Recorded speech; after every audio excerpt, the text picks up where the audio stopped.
maybe the fourth time that I've had the honour of addressing the AWE conference. And I suspect when I just look out at the audience that some of you weren't even born the first time I talked about sexism in schools and the extent to which teachers spent more time with the boys and designed the curriculum around the boys' interests. I always saw it as a form of school violence, that the threat of boys' misbehaviour governed what went on in the classroom. Many of the issues that were raised 30 years ago and believed to be resolved are back again, particularly those related to the economy and women's work and pay. But the number of feminist publications in the last 6 months is almost staggering. I thought, oh God, I'm out of retirement. And while it's exciting, it's also depressing that we've come so far and gained so little, and that the next generation doesn't think we're very good role models. I want to do a quick history of women's movements, their educational philosophies, and calls for power, fairness, and financial independence. Some people seem to think that's what we have achieved, others think we are deluded. So what sort of an education do we want for women in the 21st century? The first organised women's movement was in the 1850s in Britain, and with counterparts in Australia, not much later, in the form of Louisa Lawson, Henry's mum, and she taught him everything he knew. It was a very unconventional Barbara Smith, a wealthy young woman whose parents never married and who was never in a position to lose her gentility, who formed the Langham Place group in the 1850s and started the first women's movement. She financed the first feminist periodical, the English Women's Journal. It was run and printed by women. They fought the men's print unions to be able to do it, as the men would not allow women to enter the industry. A few decades later, Louisa Lawson fought the same battles for women printers when she founded The Dawn in Australia and campaigned for education and the vote. The first goal of Barbara's group was to obtain legal existence for women. At that time, women were like slaves, owned by their masters, by their fathers before marriage and their husbands afterwards. In reality, and think about this is not all that long ago, this meant that in Britain and Australia, the property, the earnings, the liberty, the conscience of the wife, along with her body, all belonged to her husband, as did any children she might bear. My wife and I are one, and I am he. Now, I don't think this was actually spelled out in the marriage ceremony. I think it went something along the lines of, with all my worldly goods I thee endow. Nothing could be farther from the truth. When Henry, 2 pages, with no money, no legal status, women weren't much of a threat to male authority. Elizabeth Gaskell, who was one of the most popular and prolific and successful novelists of her day, earned an enormous amount of money, which her husband, the Reverend William Gaskell, took and made her a small allowance for which she was extremely grateful. And Dora Montefiore, an Australian woman, went to the reading of her husband's will at the beginning of the 20th century and found that he had left their children to his best friend because she couldn't be trusted with their education. And there's an apocryphal story that she said, it's enough to make you a feminist. And she certainly campaigned as one from then on. Women were also obliged to provide conjugal rights, sex, where, when and how it was desired. As women could not divorce, death was the only way out. Oh, and I forgot to mention, a man could beat his wife with a stick as long as it was no thicker than his thumb. Rape in marriage? No such thing. And no domestic violence either. This is where we were halfway through the 19th century. We did not exist. When Henry VIII confiscated the monasteries and abbeys in the 16th century, all the convent schools for girls were closed, with all their resources flowing to the men's universities. Unlike the continent, where girls could be educated by the nuns, For 3 centuries, Britain not only had no schools for girls, think about that, 3 centuries, no schools for girls, it had no teachers. The ignorance of women was abysmal. Half the signatures of women in the marriage registers are thumbprints, just a bit more than 150 years ago. There were women arguing for the education of girls, Mary Wollstonecraft, for example, who responded to the philosophy of Jean-Jacques Rousseau, who still bloody well gets quoted, who insisted that boys should be educated for the world, while girls should be educated to please boys. Girls should be educated to please themselves, was her retort, which was considered outrageous. By the way, for any of you here who are concerned with the teaching of reading, it is helpful to know that Mary Wollstonecraft taught herself to read by the age of 3 and from the Bible. Depriving need was very great. Depriving women of education was public policy, as much of the supremacy and authority of the male was founded on the foolishness of women. It was widely held that the more frail and foolish, the more feminine she was, and therefore the more desirable. With the Industrial Revolution, as the farms and fields gave way to the factory, the breadwinner was created, along with the idle, stay-at-home wife, and a new social order made its appearance, the middle class. Middle-class women with time on their hands, fuming with frustration and discontent, were determined to find their own way in the world. They were more than ready for a change, and for the first time in history there was talk of women's rights, starting with education. First priority was legal existence, and Barbara Smith wrote a brief summary of the laws of England concerning women. Women read it, were outraged that they didn't even exist. The book was a bestseller, went into many editions, same effect as Germaine Greer a bit more than a century later. It also helped to bring about the passing of the bill, which later allowed married women to divorce, own property, and keep their own earnings. The second priority was for education, and here there was a bit of a split. Emily Davies, with Barbara's money, established Girton College at Cambridge, even though it took till 1948 before they became full members, 100 years.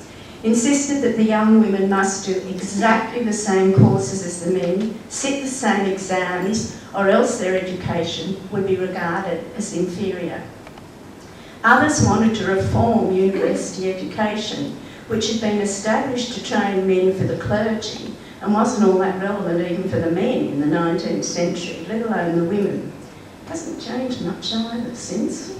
And of course there was a divisive issue of co-education. This met with huge resistance from many in power. And it was the male doctors were the greatest resistors to women entering medical college, because they genuinely believed it when the women said women would prefer women doctors, and that of course meant great reduction in their income. But there was an education revolution, with the establishment of many good schools for girls. Interestingly, a similar objective was achieved in Brisbane, when in 1875 an independent and secular grammar school on the English model was established here in Brisbane, Brisbane Girls Grammar School. Barbara Smith also drafted and organised the first petition for the enfranchisement of women, presented to the Parliament in 1866 by John Stuart Mill. Every reform these women could imagine, and more, has been achieved today. But they knew they had no hope for such success then, as they had no political power to legislate for their demands. For 50 years they did everything to progress the woman question that prioritised the vote, but they stayed well within the bounds of good behaviour. And I think that's what we've done over the past decades. Despite all their achievements, the members of the first women's movement were no further advanced at the end of the 19th century in their quest for votes for women, or in their access to any form of equality or power, than they had been a century before. They had more education and more money. That was it. After Barbara came the Pankhursts. This is the second women's movement.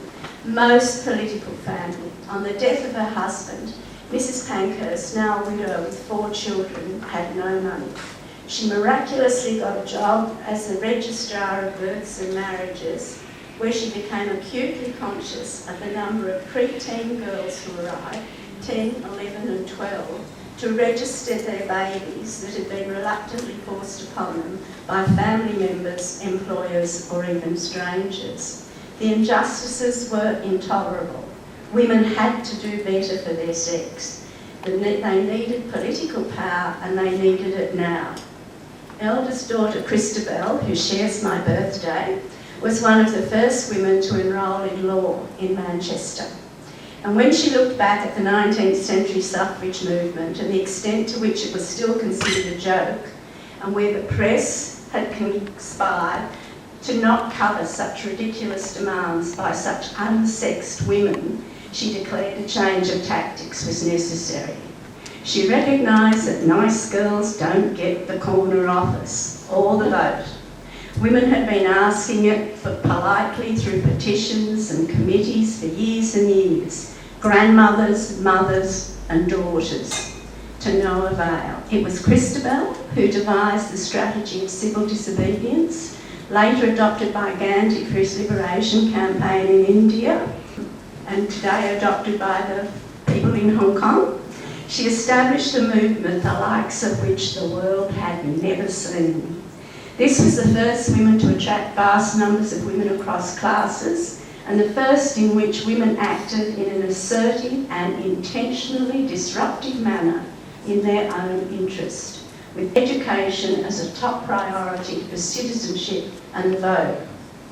The main reason that men advanced for the denial of the vote that was women were not sufficiently educated. Typical scapegoating. Christabel said this was just a hoax. She figured that if women stood up to men, they would either have to give in or show their hand and use force against these supposedly frail creatures.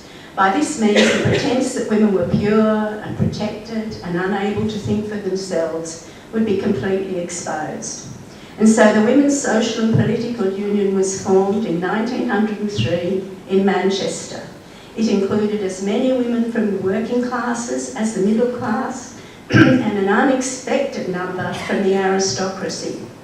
The first altercation came when Christabel and her friend Annie Kenny, a mill girl since the age of 10, attended a political meeting with the deliberate intention of being arrested and spending the night in jail.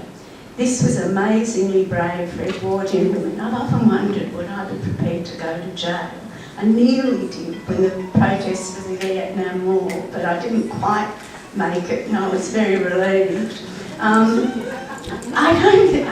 It's a terrible ordeal I went through. While many questions were asked by male voters, and Winston Churchill was at this meeting on the stage as well, and greeted good-naturedly, when Christabel stood up and asked, would a Liberal government give votes to women, she was shouted down, abused by stewards and audience members and thrown out. From another part of the hall, Annie unleashed a banner and she too was thrown out, which was not sufficient to warrant an arrest. So Christabel supposedly spat at the police officer, thereby committing a technical assault. And there was a huge debate later in the papers about whether or not she did spit, and if she did spit, then she deserved what she got. But if she didn't, how awful it was that she was treated in this manner. She never commented on the spitting. The two women were promptly marched off to jail. The next day, Votes for Women was the headline in every newspaper in the country and beyond it. It even had headlines in Australia. In one night, the movement had received more publicity than it had for decades. By simply publicly asking a question, Christabel confirmed her belief that it was deeds, not words, that would lead to success. The Women's Social and Political Union moved office to London and became a well-run organisation. Annie Kenny, along with other young women who had joined in amazing numbers, thousands of them, inspired by the cause, took up public speaking to rouse women to action. They visited factories, workhouses, salons. They had missiles thrown at them. They were thrown out of pubs, etc., etc. They were manhandled and shouted down, but they persisted with their call, and women flocked to join the movement. Emmeline Pethick Lawrence became the treasurer, and she was a genius at raising money, even holding self-denial days, when young women brought in their jewellery and anything else they may have owned or stolen for the cause. Sylvia Pankhurst became the artist and marketer, producing some of the most brilliant artwork, badges, votes for women's scarves, political pamphlets, and there was much pageantry with their colours of purple, white and green, beautiful banners for their processions, including the Australian one, which they found very embarrassing. That's the one that says, because the women have got to vote, and it says, "Trust the women, mother, as I have done." The English women were pretty distressed about the colonies getting it first. It's that banner that I discovered in a basement in an old building in London, and arranged with Wendy McCarthy to purchase it. But it now hangs in Parliament House, Canberra. The only thing is that, there's no evidence that I was ever in a position to sell it. So it's one day might go back to where it came from, like the things the art galleries bought in, the Australian Art Gallery. They had their own press, their own shop, their own literature, and what about this? They were the best cashed up political party in Britain. These previously protected women learnt to give public speeches, hanging from the balcony of the Ladies' Gallery in the House of Commons, or as one of the speakers in Hyde Park, where on one day they held the biggest procession London had ever seen. 300,000 people marched, including Australian women who had the vote, and that's when they had their banner made. All the other banners were woven, but theirs was painted because they only had a couple of days to do it, and it was painted by Dora Meeson. They held the big, 3,000 people voted, speaking platforms, 20 speaking platforms set up in Hyde Park to broadcast the message. They had their own protection unit. I don't know how many of you know this. Flora Drummond, whom they called the General, and she dressed as a general, who in military uniform led the marches riding on a large horse. She was imprisoned 9 times, a couple of the times she was pregnant, and to the terrible detriment of her health. And she taught young women how to twirl Indian batons, which evidently looked very menacing, and it's probably the first course ever given in self-defence. Thousands upon thousands of women across the nation embarked on a brazen campaign to disrupt the government, hold up the house, impede business, gain attention, get arrested, even to go to jail where they were treated like criminals. They could no longer be seen as pure, protective or passive. Mrs Pankhurst chained herself to the railings of Downing Street. One woman was delivered as a telegram, which the Prime Minister had to sign for. It was a great press scoop. On days when Parliament was sitting, the women held the Women's Parliament not far down the road at Caxton Hall and indicated the sort of bills they would pass when women got a vote. They taught themselves every political trick in the book of parliamentary procedure. Men were publicly very anxious. Many of the things they did simply drew more young women to the cause. On the night of the census, they organised all-night skating in the parks so they could not be counted. No votes, no census, no value. They brought havoc to London, where even the theatres had to be closed, as women kept descending from the rafters and popping up on the stage during performances, liberally dispensing votes for women pamphlets, and they loved it. They absolutely loved the rebellion of it all. These were Edwardian women, laced to the, right down the back. Presentations at court were stopped for years as the innocent-looking debutantes curtsied to the Queen and said, "Votes for women, Your Majesty."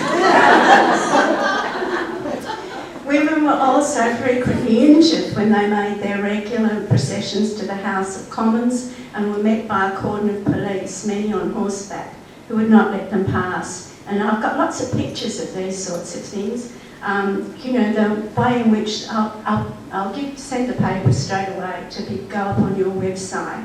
But you know, if you see it's documented, and it's things you should show your kids. This is what happened to get the vote.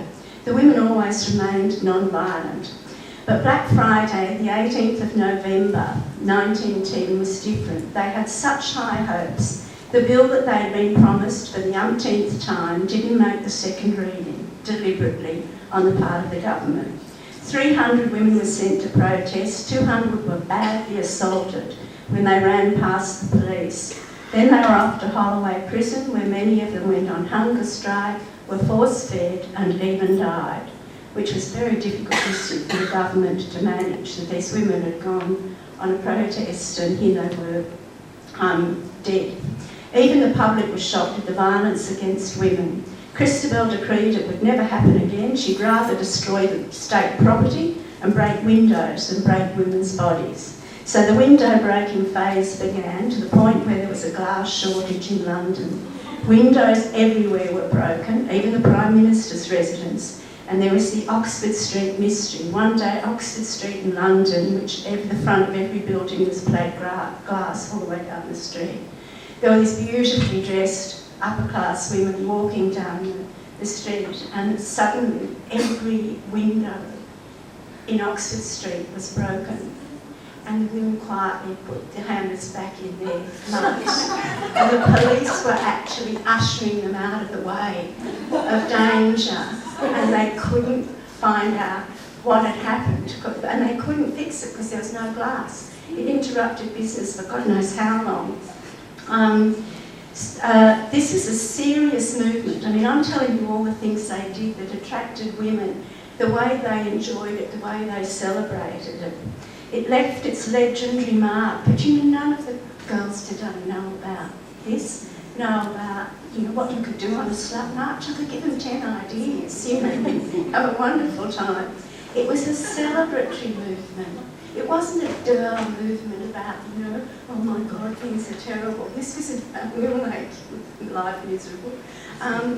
Breakfasts for those who were released from jail. There were honours lists and awards, but the political rewards were non-existent and the efforts to acquire were exhausting. Don't ever let it be said that men gave the vote to women. Men surrendered it. In the UK, USA and Australia. Australia for different reasons, because they'd rather have white women voting than Chinese men. The second movement came to a hasty end with the beginning of the First World War, and women of England didn't get the vote till 1928. Third women's movement, My Way. Betty Friedan, a catalyst, documenting the isolated plight of the suburban housewife and mother, many of whom had university degrees but had given up any thought of career upon marriage. The sheer boredom and insanity of suburban life, dinners and dishes and dirty laundry and mad men. You've all seen it, you know what it was like. There were undercurrents on 2 continents, and unknown to each other, 2 very rebellious women were writing their PhDs on women's liberation. Germaine Greer's, entitled The Female Eunuch, appeared early in 1971, and Kate Millett published Sexual Politics later in the same year. The time had come. I reckon it was viral, just went berserk. I went through all the abstracts of this conference, and many of the issues that were raised then are still unresolved today. But for more than a decade in the 80s, we thought we'd made it, and much of our focus was on education. We entered universities in large numbers, free here in Australia. We advocated for equal education. We started to make our presence felt in the professions, and we had the pill, control of our, I was the first person in Australia on it, the control of our own fertility. It's true. They had a control thing at Sydney University, and I was at the front door the day it opened. Wasn't going to have a baby. We were the first movement that had been highly educated, and while there were marches and protests and campus rebellions and much research, many of us entered the establishment and concentrated on women's publishing, women's studies courses. Others entered the bureaucracy, and as Anne Summers has said, it's partly why our Equality Project faltered. Today we are no closer to getting women into history. I mean, the fact that the people here haven't heard some of this history before. Keeping men from wanting, even requesting to go to war. Did you hear that? We put in a request to the Iraqis to have permission to go to war. Is that not outrageous? Is that not... I can't... You know, since the Boer War, which was what, 1894, every war there's ever been, we've been in it. None of them have had anything to do with us except New Guinea, and then there was no one here to go. Democracies are peaceful. You know, how do we believe this spin? We're a warmongering country. We go to war as soon as America or Britain or next time probably Nauru says go. Keeping men from wanting, even requesting to go to war, I'm sorry, I get upset about it. And it could actually be worse when it comes to achieving a reduction in domestic violence or transforming rape culture. And there's lots of evidence about domestic violence on the increase. So where does this, the kidnapping of 300 schoolgirls in Nigeria, just a one-day press wonder. There are many who said we got what we wanted. We have our education, our careers, increasing places on the board. We have our own businesses, money, jobs, choices, and we have many complaints. There have been voices raised about women, about work-life balance and accusations that women were misled by those old women's livers like me who said we could have it all. Sheryl Sandberg, the COO of Facebook, is the success story, superlative CV. She makes many good points about the career quest, including the acknowledgement that she's privileged. She urges women around the world to lean in, to take the final steps so more can get to the top. She also acknowledges that for all women who demand a pay rise, there is a price to pay. You're too aggressive, you're not a good colleague. But hers isn't the only voice. For every woman at the top, there are poorly paid jobs created in childcare, aged care, cleaning, and even chauffeuring. There are, however, other voices in the mix. There's one here. Alison Wolfe, Cambridge Dons, who can't get much better educated than that. Women Work and the Will to Lead. Writes 400 pages proving that women have made it, with the top 20% of women in the workforce now having more in common with the top 20% of men. I was, oh, isn't that wonderful? I can hardly wait. The sisterhood, she says, is fractured as these successful women and men share equal lives. She counts the husband's management of investment properties and taxation as housework. She does not include the well-known statistics either that women have, on average, 1.5 hours less sleep than men. Her book should come with a health warning, as in the 400 pages there is no reference to sexism, sexual harassment or domestic violence, though a great deal is made of erotic capital. Beautiful women and taller men get better jobs. Now this is from a Cambridge Don saying that these women have changed the world. My friend Peggy recently hosted 60th birthday drinks, states the author, and I said, "You look fabulous."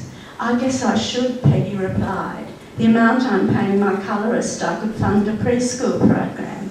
Now when I read that, I thought, that's satirical. And I read it again, and she means it.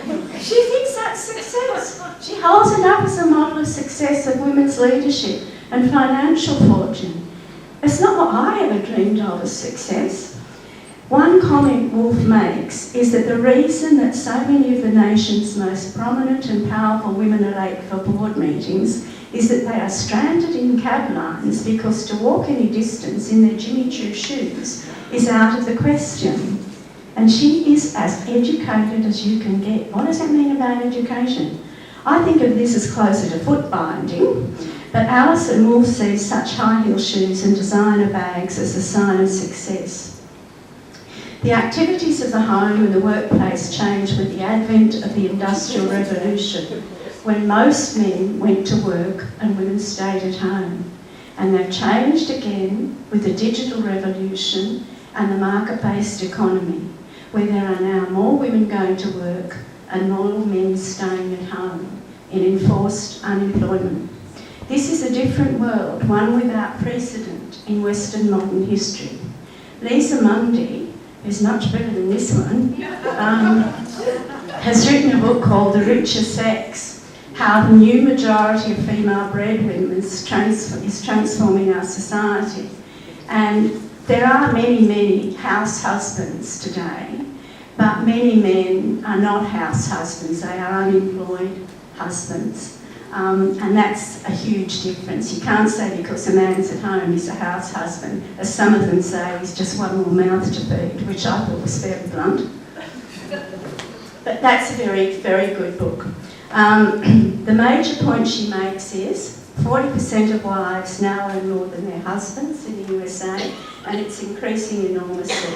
In Queensland, it's 25%, and both countries rapidly increasing. And it will be increasing in the rural areas as well, where there are droughts, etc., and the women are getting jobs in the town, and the men are seen as unemployed. Women now are 60% of the university students on all continents except Africa, and in many areas the majority of graduates, so no one's quite sure why this is so. There are lots of papers saying it's because girls are more diligent and we do our homework. I say it's because girls are more intelligent. The common explanation is that women have improved their credentials at the precise time the economy craves their skills and schooling. But what if the economy changes? As women's education and pay has increased, men's has gone in the other direction. This has nothing to do with feminism. Women still do not get equal pay. Women working full-time in Australia earn on average 17.5 less than their male counterparts. It's the highest for decades. This is about global market economy, the extent to which jobs in construction, mining, manufacturing and even farming have been lost through robotics, automation and cheap labour from China, and droughts. There are two issues here. One is how men respond when women out-earn them, in a nutshell, not always very well. And the other, whether this is a permanent shift or an adjustment and a delusion of success. Will there be just the top 20% of women, as Alison Wolfe says, is that right? Is she going to be right?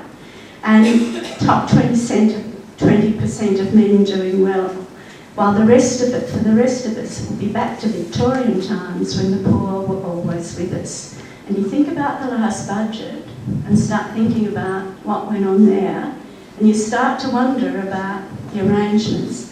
There are more than 500,000 registered stay-at-home dads on record in the USA, and the figure is increasing. Some men like it, many don't.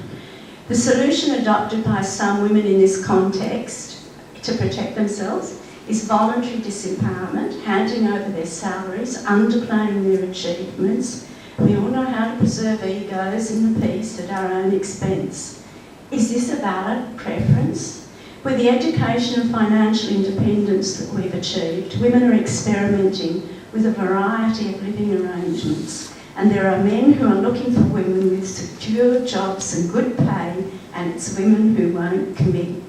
So independent women have become, the US Census Bureau no longer has an accurate unit of measurement for a household. They're even talking about LTAs, living together and apart. And I think, God, if they go around and ask everybody, do you have sex, which is what that's all about, all the baby boomers will be saying they're living together and apart. Or once I know, well, anyway. So independent women come with census thing. Women have always aspired to marrying up older, wealthier, taller, etc., etc. Well, there aren't enough up men anymore for women to marry up. If you're going to marry, most women are going to marry down, and as someone younger, shorter, and not as wealthy. Yeah, one of those things. And this is reflected in the marriage register. It's just under 50% of women in the States now are married, and that's an incredible drop. And when they go around and say we've got to protect the institution of marriage, I keep saying, why haven't they passed the laws for gay marriage? Oh God, like a shop. There's also an increasing number of women who want children but without the man, on the grounds that it's less work. Soon more women are going to be, this is interesting, are going to be supporting households and men. There's going to be more women supporting households and men. This has never happened before in modern history. Is it a solution or a problem? Does this role reversal mean liberation or servitude? Have we made ourselves the workhorses and let men off the hook? This is certainly what some younger women are thinking. Hannah Rose, and this is a book I carry around even down the mall, and I carry it like this. Promotes plenty of conversations. She looks more at women on campus, which I thought was relevant for today. Recent stats reveal women's increased status. Women hold more than half the managerial and professional jobs in the States. I can't find any equivalent figures like this for Australia, well, not without a long search.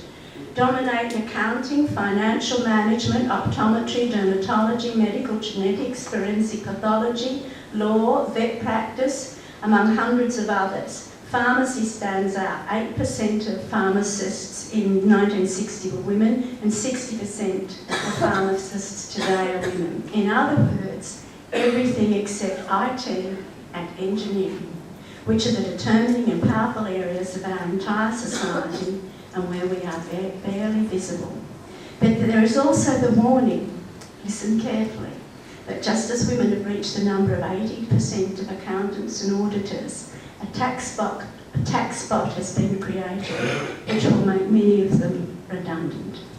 Men's jobs have gone with automation, and are the service industries going to move in the same direction? And if so, what are the educational implications for women who are putting their eggs in the university basket? Rosen says men enrol in university, but then they drop out.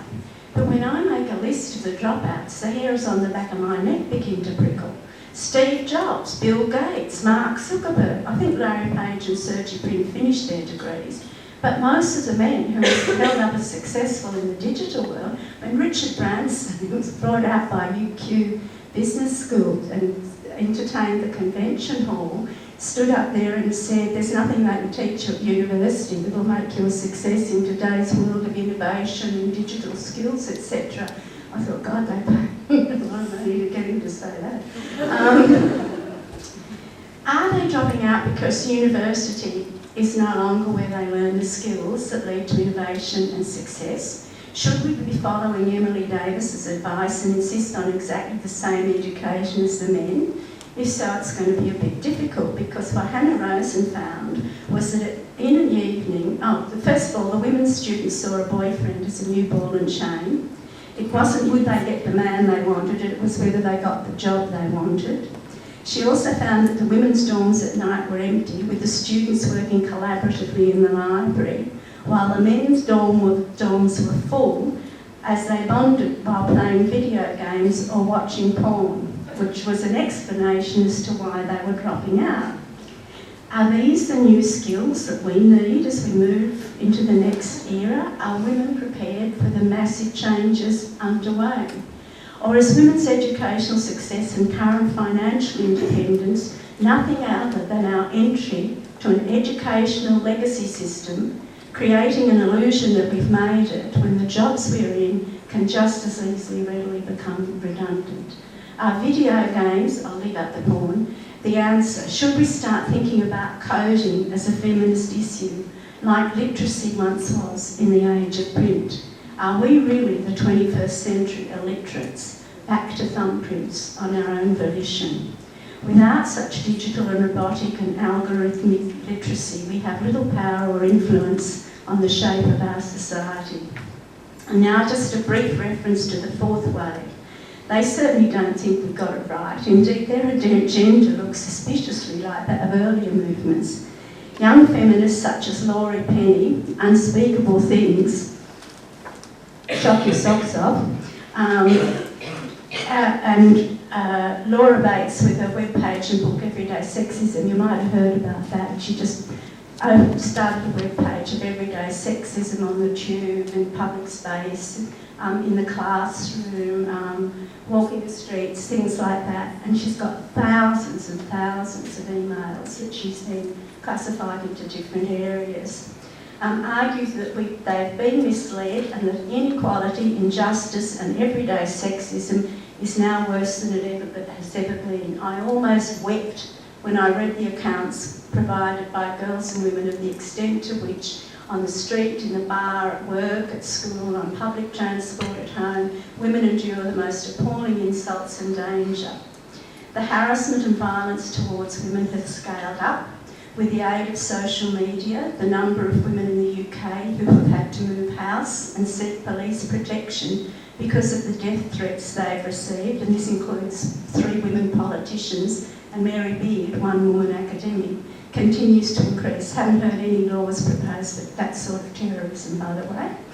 Many of the achievements of women are being undermined, and I understand the criticisms that younger women are levelling at my generation. Why haven't we rebelled? Or as Penny says, mutinied? Why didn't we do what the suffragettes did? We haven't even raised a murmur about 1 woman in the cabinet, and a misogynist Prime Minister has taken the role of Minister for Women and War. Why does mainstream feminism remain so tepid and cowardly, asks Penny, who thinks we're worse off than our foremothers? She focuses on our work and the rules by which we live. Work itself, she says, has been repurposed as women's liberation. However dissatisfied and poorly paid, if you've got a job, you're a free bitch, baby. The career woman is the new aspirational ideal for girls. She is a walking CV, her clothing, makeup, cosmetic surgery, upgrading her erotic capital, championing the cause of more women on boards, seduced by the market and Jimmy Choo. He seems to come in for a lot of criticism. Public career feminists, she says, I was thinking about this, have been more interested in getting more women into boardrooms when the problem is that there are altogether too many corrupt boardrooms and none of them are on fire. And don't fool yourself about the rules, she declares. We're less free to behave in ways than we choose than any previous generation of women has been. I quote, "We today are still subjected to stricter rules of behaviour than men. How to act, what to say, what to want, what to wear, what to eat, where to shop, how to behave at work, when not to text him back, when to fuck, how to fuck, what colour to put in your hair when he leaves you." If you took the adverts out of what the mainstream media still thinks of women's content, she says, the list of instructions is almost all there would be left. Laura Penny shares the view of many of her contemporaries that they were lied to when they were told they could have it all, because having it all is no longer expected to include personal fulfilment. That's what the shops are for. We live in a world where rape is natural, where male violence against women is natural, where destroying the planet is natural, where war is natural. How do we prepare today's girls and women for this 21st century? Is it time for a new educational philosophy? And can we code an app for that? Thank you.